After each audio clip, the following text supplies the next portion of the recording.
নমস্কার বন্ধুরা, আমার ভিডিওতে জানাই আর একবার স্বাগত। তো আজকে একদম রেডি হয়ে নিয়েছি, যাচ্ছি একটা জায়গায়, যাচ্ছি মঠ ঘুরতে। আর সেই মঠ তোমাদেরকেও দেখাবো। এই মঠটা ছিল আমার এক পিসির বাড়ির কাছে, আর আমরা গিয়েছিলাম পিসির বাড়িতে, তাই ওখান থেকে চলে গিয়েছিলাম মঠ ঘুরতে। ঘুরতে এসে এখন যাচ্ছি হচ্ছে এখানে একটা মঠ রয়েছে, সেই মঠে অনেক ঠাকুর, তো ওটা দেখতে যাচ্ছি এখন। আর দেখো চারিদিকে পুরো বন জঙ্গল, পুরো যেন মনে হচ্ছে গ্রামের কোথাও চলে এসেছি আমরা। সো চলো যাই এখন মঠেতে, সব কিছু তোমাদের সাথে শেয়ার করব, দেখতে থাকো ভিডিওটা। আর এখানে এই যে আমার একটা বোন যাচ্ছে, ওই নিয়ে যাচ্ছে আমাদেরকে মঠে। দেখো চারিদিকটা যেন কি অন্ধকার, আর এই পথ ধরেই আমরা চলে যাচ্ছিলাম মঠের উদ্দেশ্যে।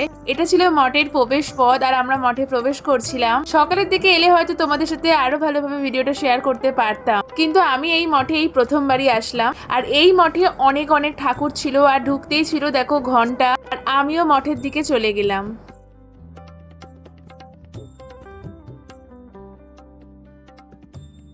মঠে ঢুকতে ছিল এনার মূর্তি, ইনি এই মঠের দেখাশোনা করতেন। মঠের চারিদিকে অনেক কিছুই প্রায় লেখা ছিল, আর এই মঠটা অনেকটা জায়গা জুড়েই ছিল। এই মঠটার নাম ছিল সদানন্দ মঠ। আর তারপরে ছিল রাম, সীতা, লক্ষ্মণ, আর ছিল রাধাকৃষ্ণের মূর্তি। আরও কিছু ঠাকুর এখানে ছিল, এনারও মূর্তি ওখানে ছিল। ইনি ওখানকার মঠের দেখাশোনা করতেন। তারপর এখানে শিব দুর্গার মূর্তি ছিল, আরও অনেক ঠাকুর ছিল। তাও আমরা রাতে গিয়েছিলাম বলে এই মন্দিরের পাশে অনেক মন্দির টাইপসের করা ছিল, তাই আমরা ওই ঠাকুরগুলো দেখতে পারিনি। তাও আমরা অনেক ঠাকুরই প্রায় দেখেছিলাম। এবারে আসি এনার কথা। ইনি হচ্ছেন শ্রী শ্রী সদানন্দ ব্রহ্মচারী, যার নাম অনুসরণ করি এই মঠের নাম হয়েছিল সদানন্দ মঠ। শুধু এই মঠই নয়, এখানকার ক্লাব, মাঠ, আরও যা যা রয়েছে সবকিছু প্রায় সদানন্দ নামেই হয়েছিল। আর আজও এই সদানন্দের নাম অনেকের মুখে মুখে প্রচলিত। এনার অনেক কাহিনী আমরা ওই মঠে গিয়ে জানতে পারি। আর এখানেও ছিল মা অন্নপূর্ণা, জগন্নাথ আর শিবলিঙ্গ ছিল।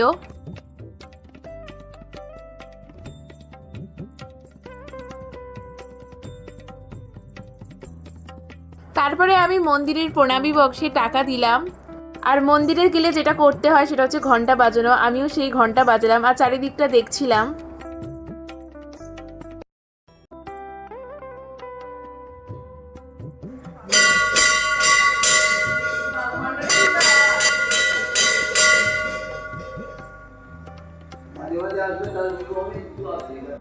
না না, যারা এরকম হয় করে না। দৈলঙ্গ স্বামীর মতো ওনার নামে তো আশ্রমটা। এবার ব্যাপার হচ্ছে এইবারে এই আশ্রমটা তখন ভগ্নদশা ছিল। উনি যতদিন পেয়েছে চালিয়েছে, তখন তো এখানে লোকটা জঙ্গল ছিল, এখানে ডাকাতের আস্তানা ছিল। ডাকাত কোয়াটার জীবনী আছে তা এই ব্রহ্মচারী তখনই ওই জঙ্গলে থাকতেন, জঙ্গল তখন এখানে। উনি এ হওয়ার পর ওই যে ফটো দেখতে আছে, ওই যে ওনার সমাধি আছে, মানে ইনি এ হওয়ার পর ওখানে ছবি আছে, তিনি দেখভাল করতেন। ছবিটাই যে এই সদানন্দ ব্রহ্মচারী ছিলেন অনেক জ্ঞানী ও গুণী মানুষ। ওনার কাছে কেউ এলে উনি কাউকে খালি হাতে ফেরাতেন না, এমনকি উনি একজনকে চোখও দান করেছিলেন। তারপরে মন্দিরের প্রসাদ আমাদের দেওয়া হয়েছিল, আমরা তারপর প্রসাদ খেয়ে নিলাম। তারপরে ছিল মন্দিরের পাশে আরও একটা কালী মন্দির, সেখানে আমরা চলে গিয়েছিলাম। আর ওই কালী মন্দিরের পাশেই ছিল এই যে দেখলেন শ্রী শ্রী সদানন্দ ব্রহ্মচারীর সমাধি। এই ছিল কালীমা। আর কালীমাকে দেখো অপূর্ব সুন্দর দেখতে লাগছিল। আর কি ছোট্ট মা, মা যেমন ছিল ছোট্ট তেমনই ছিল খুবই মিষ্টি মুখ। আর এখানকার কালীমা নাকি ছিল খুবই জাগ্রত মা।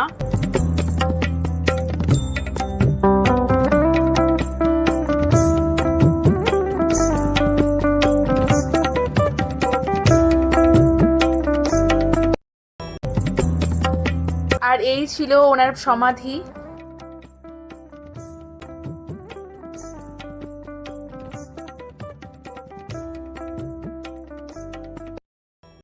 আরও অনেক ঠাকুর ছিল, ছিল বাজরাংবালির মূর্তি, তারপরে ছিল এক কালী মা, তারপরে ছিল শনি বাবার মন্দির, মানে ওর পাশেই সব ছিল। আর তারপরে সব ঠাকুরের দর্শন করি খুব ভালোভাবে আমরা মঠ ঘুরলাম। আর মঠ ঘোরার পর আমরা বাড়ি ফিরে এলাম। আজকের ভিডিওটা ছিল এইটুকুই। দেখা হবে আবার পরে নতুন নতুন ভিডিওতে। সব বন্ধুরা ভালো লেগে থাকলে অবশ্যই সাবস্ক্রাইব করে আমার পাশে থেকো। চলো টাটা।